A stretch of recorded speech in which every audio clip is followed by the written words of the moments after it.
From ABC News, I'm Chuck Severson. Over 60 million Americans along the East Coast from North Carolina to Maine are under severe thunderstorm watches tonight amid record-breaking holiday travel. What could be the busiest ever July 4th holiday period ever for airlines and road trippers, say the AAA and TSA. ABC News forecaster Danny Beckstrom. While the Northeast is stormy, the South is steamy. The southern half of the country settling into a stretch of scorching heat through the 4th of July. We're talking triple-digit heat indices for places like Houston, Tulsa, and New Orleans. Beryl is the earliest Category 4 hurricane on record in the Atlantic, headed towards the Windward Islands before continuing through the Caribbean toward Jamaica and the Caymans. ABC News forecaster Dan Aramante. Earlier today, Hurricane Hunter aircraft flew through the center of Hurricane Beryl and found that it has winds of 130 miles per hour. It is still way too early to determine if there will be any impact to the United States, but anyone along the Gulf Coast is going to have to watch this extremely closely. Families of Boeing 737 MAX crash victims angry at the Justice Department's preparing to present the aircraft maker a plea deal to avoid a trial over an alleged conspiracy to defraud the U.S. over its evaluation of the airliner. That from attorneys for the families. While most national Democratic leaders are showing support for President Biden after his debate performance, this from Maryland Congressman Jamie Raskin to MSNBC. There are very honest and serious and rigorous conversations taking place at every level of our party because it is a political party and we have differences of point of view. When President Biden was back campaigning in Raleigh, North Carolina Friday, he acknowledged his rough debate performance, but came on stronger with a clearer voice.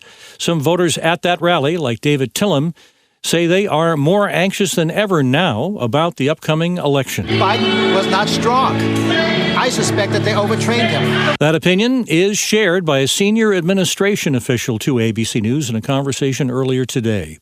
You're listening to ABC News. Iran making threats to join any war between Israel and its Lebanese proxy Hezbollah.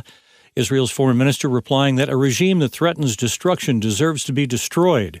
Increasing penalties for anybody caught in illegal street racing, a new Georgia law going into effect tomorrow. Republican State Senator John Albers. We have had people have their lives put in danger. It draws large crowds of people where we could cause mass chaos and a mass incident of hurting people. John Albers there on that.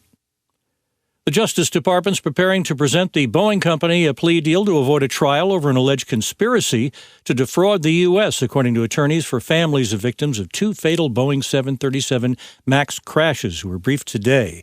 Boeing would plead guilty to misleading the FAA during its evaluation of the 737 MAX aircraft. Conditions include a $200 million fine.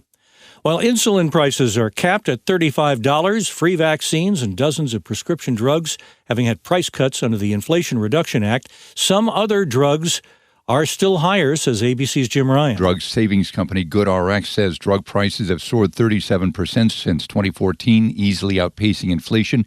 The company says the average prescription is $16.26 out of pocket. A former lab manager at Northeastern University has been convicted of staging a hoax explosion at the Boston campus and then lying about what happened to federal agents.